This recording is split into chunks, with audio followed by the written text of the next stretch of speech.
Na ką, mūsų trečias epizodas, dabar esame iki. Čia irgi nėra labai jau kažkaip tiršta, toks apitušė, tai prasme, parduotuvė. Vyksta gėlių prekyba Valentino dienos proga. Na, mes atvykom padaryti vasario 16-osios progos kainų reidą. Tai einam pažiūrėti, kągi siūlo iki prekybos tinklas vasario 16 paminėti. Na ką, apėjom visą iki parduotuvę.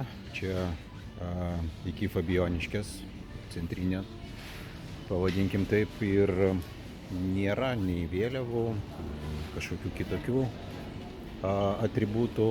Realiai akcija tai jau yra sodas daržas. Tai ką, su kolega kalbėjom apie tai, kad iš principo mūsų prekybininkai jau šiek tiek moka, sakykim taip, pasiruošti progoms, kurios jau yra tokios pasaulinės tradicijos, o ne ten Valentinas, kažkoks Rafaelo, reiškia puokštė, galbūt Velykos jau nėra kažkoks tai sudėtingas dalykas, majonezas, kiaušiniai, krienai, bet kas liečia tradicijos suformavimą, švenčiant kažkokią tai mūsų, sakykim taip, reiškia individualią kažkokią lokalią šventę, tai nelabai ir yra. Tai mes gal pasiūlysim keletą idėjų, o jūs gal, reiškia, jas galėtumėt pratesti. Tai toj tada einam pasišnekėti. Taigi iki turi netgi visą kompaniją su šefais ir šefai galėtų kažką pagalvoti. Vasario 16, sakykim taip, sukurti tradiciją.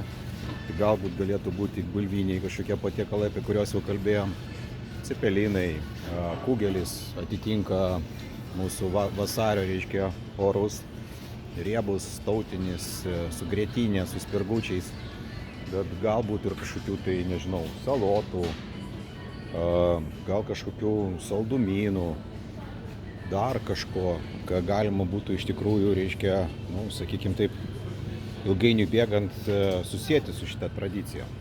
Ką jūs manote? Gal parašykite komentaruose.